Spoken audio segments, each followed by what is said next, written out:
अमीर आदमी अपना पैसा अमीर होने में यानी कि इन्वेस्टमेंट करने में लगाता है और गरीब आदमी अपना पैसा अमीर दिखने वाली चीजों को खरीदने में लगाता है। और ये जो अंबानी अडानी है ये करोड़ों में कमा रहे हैं, तो क्या ये भी अपना पैसा सेविंग अकाउंट और घरों में रखते हैं? ये जो आप नाम सुनते हो SBI mutual fund, Tata mutual fund, इनको ही कहते हैं asset management company. UTI act जिसने पहली बार इंडिया के अंदर म्यूचुअल फंड को इंट्रोड्यूस किया। ऐसा नहीं कि प्राइवेट लिमिटेड कंपनी डाल दी और म्यूचुअल फंड बेचना स्टार्ट कर दिया। कि जो बचा हुआ पैसा है इसको रखने की सबसे सही जगह कौन सी होती है, और इस चीज का क्रेडिट जाता है श्री टीटी कृष्णमाचारी जी को, जो उस टाइम के फाइनेंस मिनिस्टर थे। इन्होंने लेटर लिखा पीएम जवाहरलाल नेहरू जी को। रिलायंस की जो हायर अथॉरिटी है वो आपसे बात नहीं करेगी, लेकिन इन फंड मैनेजर से बात कर लेगी। देखिए, जब एक आदमी मेहनत करके पैसा कमाता है, चाहे वो जॉब से कमाए, चाहे वो दुकान चला के कमाए, चाहे वो बिजनेस करे कोई, तो उस कमाए हुए पैसे से सबसे पहले तो वो अपनी जरूरतें पूरी करता है। और सही जगह कौन सी होती है? और ये जो अंबानी अडानी है ये करोड़ों में कमा रहे हैं, तो क्या ये भी अपना पैसा सेविंग अकाउंट और घरों में रखते हैं?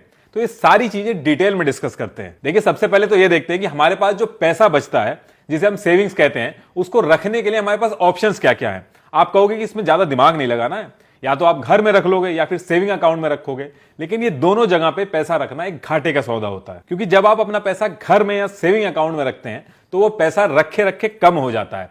और ऐसा मैं इसलिए कह रहा हूं, इसको एक एग्जांपल से समझते हैं। मान लीजिए इस पर्टिकुलर टाइम पे आपने 100 रुपए बचा के रखे हैं, जो कि आपकी सेविंग्स है, और मार्केट में एक बुक है जिसका दाम 100 रुपए है।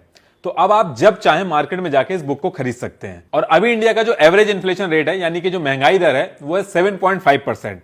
इस लाइन का मतलब ये हुआ कि जो चीज आज 100 रुपए की है, अगले साल वो 107 रुपए 50 पैसे की हो जाएगी। और ये सिर्फ समझाने के लिए मैं बता रहा हूं, एक्चुअल कैलकुलेशन इसकी अलग तरीके से होती है। इसका मतलब ये हुआ कि अगर आपने बचे हुए 100 रुपए ऐसे ही अपने घर में रखे, तो जो बुक आप आज की डेट में खरीद सकते हो, अगले साल नहीं खरीद पाओगे। आपका रखा हुआ पैसा हर साल कम होता है इन्फ्लेशन की वजह से। यही रीजन है कि जब लोग पैसे में डील करते हैं तो उसको इन्फ्लेशन रेट से कंपेयर करते हैं, क्योंकि इन्फ्लेशन रेट की वजह से ही सिर्फ आपकी सेविंग ही नहीं, बल्कि आपकी जो करंट सैलरी है वो भी कम हो जाती है। यही रीजन है कि कंपनियां हर साल अप्रेजल करती हैं। और जब आप अपने मैनेजर से अप्रेजल की बात कर रहे हो तो आपको इन्फ्लेशन रेट भी ध्यान में रखना चाहिए। अब सबसे बड़ा क्वेश्चन यह है कि फिर पैसे को रखा कहां पे जाए? तो देखिए, पैसे को हमेशा वहीं रखना चाहिए जहां पे सारे अमीर लोग रखते हैं, यानी कि इन्वेस्ट करना चाहिए। अमीर आदमी अपना पैसा अमीर होने में यानी कि इन्वेस्टमेंट करने में लगाता है, और गरीब आदमी अपना पैसा अमीर दिखने वाली चीजों को खरीदने में लगाता है। पैसे से पैसा बनाने को ही इन्वेस्टमेंट कहते हैं।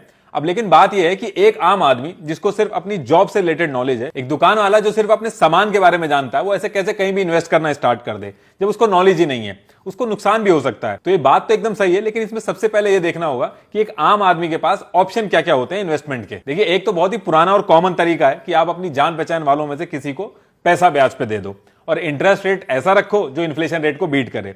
लेकिन इसमें भी दिक्कत है, कहीं पैसा वापिस ही नहीं आया तो फिर उस केस में क्या होगा? तो ये भी एक तरह का रिस्क है। अच्छा, सेविंग अकाउंट में भी पैसा रखना एक इन्वेस्टमेंट ही होता है। अब क्योंकि उसका इंटरेस्ट रेट इन्फ्लेशन रेट को बीट नहीं कर पाता है, इसलिए इसमें नुकसान होता है और आपका रखा हुआ पैसा कम होता है। लोग सोचते हैं कि सेविंग अकाउंट एक जगह है बस पैसा रखने के लिए, जहां पे आपका पैसा सिक्योर रहता है और पैसा इधर से उधर ट्रांसफर करने में आसानी होती है। लेकिन सेविंग अकाउंट का जो मेन पर्पज है वो यही है कि हम लोग बैंक को एक तरह से पैसा देते हैं ताकि वो इन्वेस्ट करे और फिर उसका इंटरेस्ट हमको वापस मिले। लेकिन अभी सेविंग अकाउंट में जो इंटरेस्ट मिलता है वो 4% का मिलता है, और जो इन्फ्लेशन रेट है, जो कि एवरेज इन्फ्लेशन रेट है, वो 7.5% का है। इसलिए सेविंग अकाउंट में पैसा रखना एक खराब इन्वेस्टमेंट माना जाता है। इसलिए अब सेविंग अकाउंट सिर्फ पैसे का लेन देन करने के लिए एक अकाउंट बन के रह गया है। अब देखिए, आप मार्केट में जाएंगे तो आपको अलग अलग तरह के इन्वेस्टमेंट करने के ऑप्शंस मिलेंगे। कुछ लोग गोल्ड में इन्वेस्ट करते हैं, कुछ लोग प्रॉपर्टी खरीदते हैं, कुछ फिक्स डिपॉजिट करते हैं, कोई शेयर मार्केट में पैसा लगाता है, कुछ लोग गवर्नमेंट के बॉन्ड्स या फिर कंपनी के डिबेंचर्स में पैसे डालते हैं। ऐसे बहुत ऑप्शन मिलते हैं मार्केट में, लेकिन उसके बाद भी हिम्मत बहुत कम लोग कर पाते हैं इन्वेस्टमेंट करने की, क्योंकि रिस्क बहुत होता है और जब नॉलेज ना हो तो फिर और मन नहीं करता पैसा कहीं डालने का। देखिए, आपको यह याद रखना है कि जैसे ही आप इन्वेस्टमेंट करने निकलते हो उसमें रिस्क इन्वॉल्व होता ही होता है। दुनिया में एक भी इन्वेस्टमेंट ऐसी नहीं है जिसमें रिस्क इन्वॉल्व ना हो। सेविंग अकाउंट में भी पैसा रखना एक रिस्क होता है। अगर आप पास में देखोगे तो कई ऐसे बैंक हैं जो बैंक करप्ट हुए हैं। इनफैक्ट पैसा घर में रखना भी एक तरह का रिस्क है। किसी को अगर पता चल जाए कि आपके घर में काफी पैसा रखा है तो आपका घर भी रिस्क पे आ जाता है, चोरी होने के चांसेस बढ़ जाते हैं। देखिए, इन्वेस्टमेंट में रिस्क हर जगह इन्वॉल्व होता है, बस कहीं पे कम और कहीं पे ज्यादा होता है। अब ये आपको डिसाइड करना होता है कि आपको रिस्क लेना कितना है। ज्यादा रिस्क मतलब ज्यादा प्रॉफिट और कम रिस्क मतलब कम प्रॉफिट। ये जो आप पिरामिड देख रहे हैं, इसमें जैसे जैसे आप ऊपर बढ़ेंगे तो आपका रिस्क भी बढ़ेगा लेकिन प्रॉफिट भी बढ़ेगा। आपने एक चीज और सुनी होगी कि अगर हम अलग अलग जगह पे पैसा इन्वेस्ट करें तो उसमें फायदा ज्यादा होता है और नुकसान कम होता है, जिसको डाइवर्सिफाइड इन्वेस्टमेंट बोलते हैं। और यह बात सही भी लगती है अगर आप पिछले 50 या फिर 100 साल का पैटर्न देखोगे मार्केट के अंदर। अगर आप पिछला रिकॉर्ड देखोगे शेयर मार्केट का, तो चाहे यूएस क्राइसिस हो, हर्षद मेहता स्कैम हो या फिर कोविड की बात करें, तो हर बार शेयर मार्केट नीचे गया है और हर बार पहले से ज्यादा बड़ा प्रॉफिट करके ऊपर आया है। तो इससे हमें यह समझ में आ गया कि अगर हम लॉन्ग रन में इन्वेस्ट करें तो हमारा फायदा है। यह ग्राफ क्लियरली बता रहा है कि ऊपर नीचे भले ही हुआ है शेयर मार्केट, लेकिन लॉन्ग रन में ऊपर ही जा रहा है। ऐसे ही अगर आप गोल्ड का ग्राफ देखो या फिर रियल एस्टेट का ग्राफ देखो, सब ऊपर नीचे हुए हैं, लेकिन लॉन्ग रन में देखोगे आप तो सब ऊपर ही जा रहे हैं। यही रीजन है कि लोग अलग अलग सेक्टर में पैसा लगाने को अच्छा मानते हैं। थोड़ा पैसा स्टॉक मार्केट में, थोड़ा बॉन्ड मार्केट में, थोड़ा ब्याज पे, थोड़ा रियल एस्टेट में, ऐसा करके अलग अलग सेक्टर में लगाते हैं और इनके अंदर भी डाइवर्सिफाई कर देते हैं। जैसे कि अगर आपने स्टॉक मार्केट में पैसा लगाया तो थोड़ा पैसा टेक्नोलॉजी कंपनी में, थोड़ा ऑयल एंड गैस में, थोड़ा कंज्यूमर गुड्स की कंपनीज में। ऐसा करने से फायदा यह होता है कि अगर कोई सेक्टर लॉस में होता है तो उसका वेट करते हैं ऊपर आने का, और जब कोई सेक्टर ऊपर जा रहा होता है और फायदा बना रहा होता है, रिस्क कम होता है। लेकिन क्वेश्चन अभी भी वही है कि अलग अलग सेक्टर में इन्वेस्ट करने के लिए हमें नॉलेज, पैसा और टाइम चाहिए होगा, क्योंकि आपको हर सेक्टर के बारे में पता करना होगा। इन सब में बहुत टाइम जाएगा और अगर आप किसी एक्सपर्ट को भी हायर करोगे तो उसकी फीस बहुत जाएगी। पता चले जितना आपका रिटर्न आएगा उससे ज्यादा एक्सपर्ट की फीस चली जाएगी। तो एक चीज तो कंफर्म है कि अगर अलग अलग सेक्टर में इन्वेस्ट करना है तो इसके लिए पैसा तो बहुत चाहिए होगा। अगर शेयर मार्केट की बात करें तो एमआरएफ का एक शेयर 84,000 से भी ज्यादा का है। प्रॉपर्टी के दाम, गोल्ड का दाम बहुत ज्यादा है। अब आप सोचो कि मुझे डाइवर्सिफिकेशन करना है, gold, real estate, share market, हर सेक्टर में, तो आप कहां से कर पाओगे? ये काम सिर्फ अमीर आदमी ही कर पाएगा। बना दिया जाए।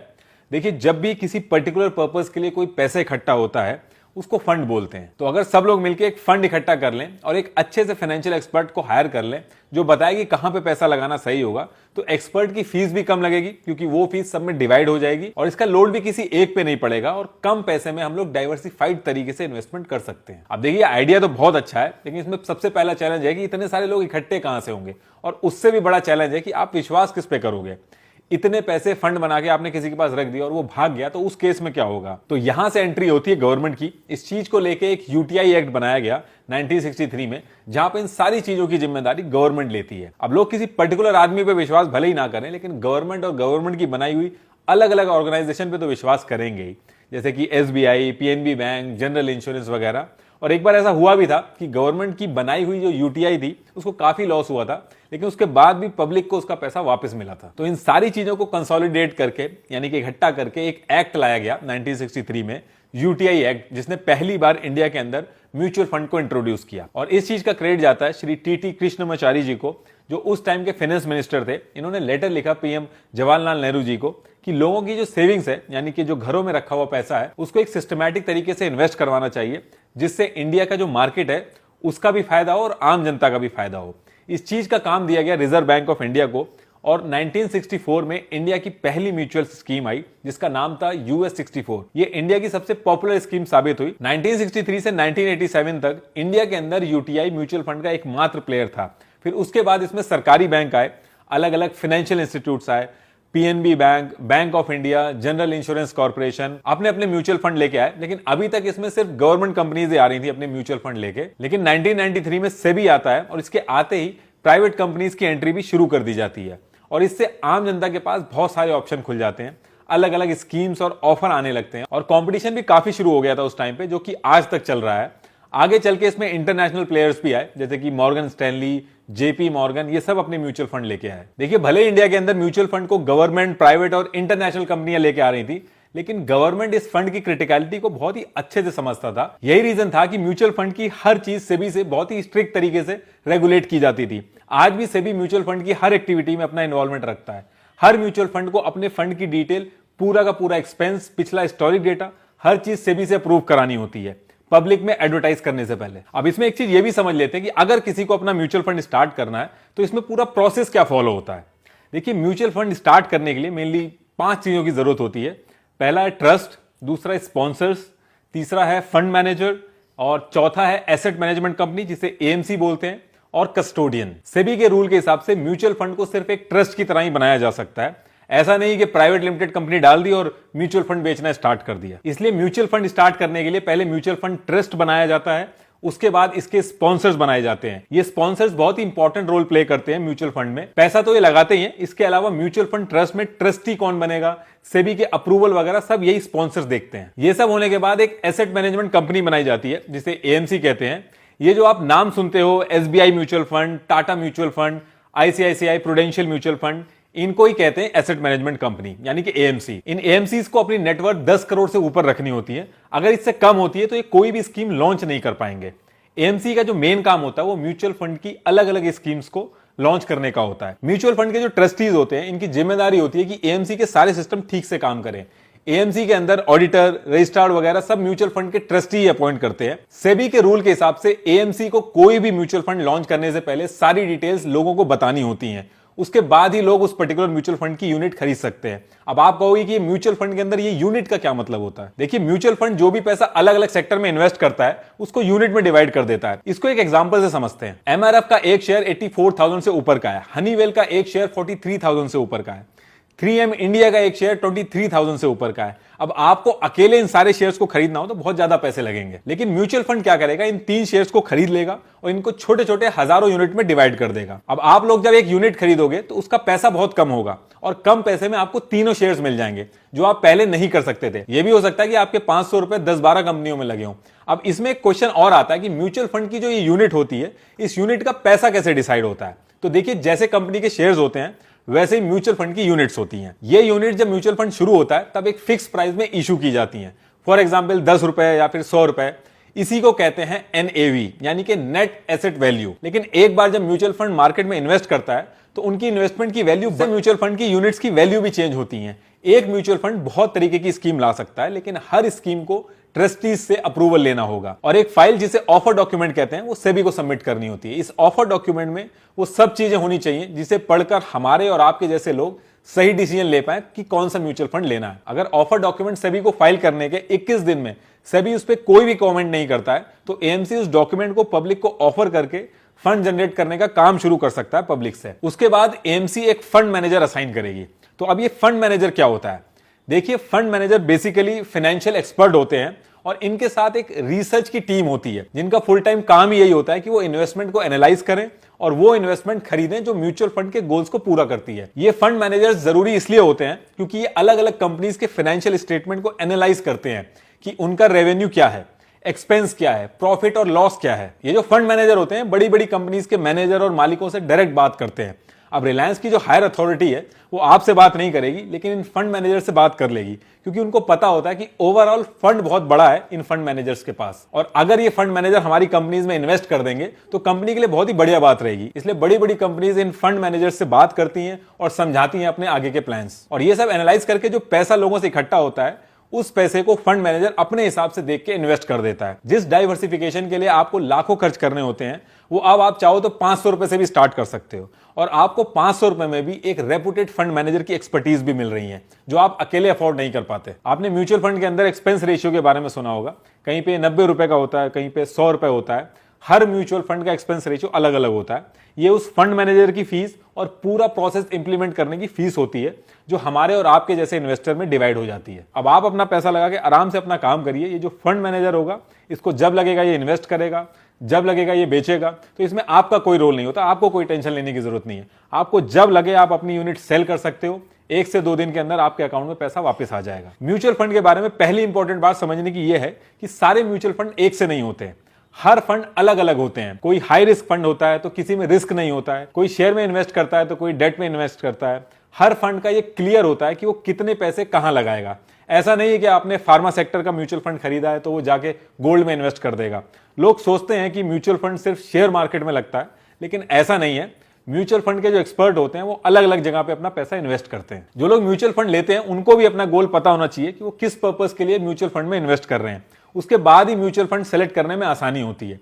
अगर आप बच्चों की पढ़ाई के लिए इन्वेस्ट कर रहे हैं तो आप कोई ऐसा म्यूचुअल फंड ले सकते हैं जिसमें लो रिस्क हो लेकिन लॉन्ग टर्म में फायदा हो।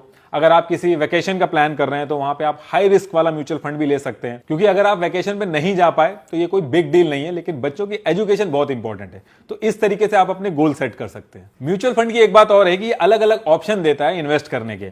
मतलब कि अगर आप एक साथ पैसा नहीं डालना चाहते तो वो कहेगा कोई बात नहीं है, आप हर महीने जितना भी कमाते हैं उसमें से कुछ अमाउंट सेट कर दीजिए, वो आपके बैंक अकाउंट से उतना हर महीने कटता रहेगा। मान लीजिए आपने 1000 रुपए सेट कर दिया, तो हर महीने 1000 रुपए कटता रहेगा आपके बैंक अकाउंट से। इसी ऑप्शन को एसआईपी कहते हैं। कुछ लोग एसआईपी को म्यूचुअल फंड से अलग समझते हैं, जबकि एसआईपी म्यूचुअल फंड ही है। बस म्यूचुअल फंड ने एक तरीका दिया है पैसे लगाने। जब आप लोग पैसा इन्वेस्ट करोगे, अगर आप लोग पैसा फंड से वापस लेने लगोगे, मतलब कि अपने म्यूचुअल फंड की यूनिट बेचने लगोगे, तो फंड मैनेजर को मजबूरी में पैसा इन्वेस्टमेंट से निकाल के आपको वापस करना होगा। कभी कभी ऐसा होता है कि मार्केट नीचे जाता है, फंड मैनेजर जो कि एक एक्सपर्ट है, अगर वो उस टाइम पे लगाना चाहता है, लेकिन पब्लिक डर के मारे पैसा निकाल रही है, अपने जो यूनिट्स है उनको बेच रही है, तो फंड मैनेजर उस केस में कुछ नहीं कर पाएगा, वो चाह के भी इन्वेस्ट नहीं कर पाएगा। तो भले ही आप रिस्क लेना चाहें, लेकिन ओवरऑल पैसा अगर फंड में से निकाला जा रहा है तो फंड मैनेजर उस केस में रुक जाएगा, वो इन्वेस्ट नहीं कर पाएगा। लेकिन जब आप डायरेक्ट शेयर्स खरीदते हैं तो आप जब मन करे खरीद सकते हैं और जब मन चाहे बेच सकते हैं। दूसरी चीज, फंड मैनेजर कुछ केसेस में रिस्क नहीं लेते हैं, वो एक्सपेरिमेंट करने से डरते हैं।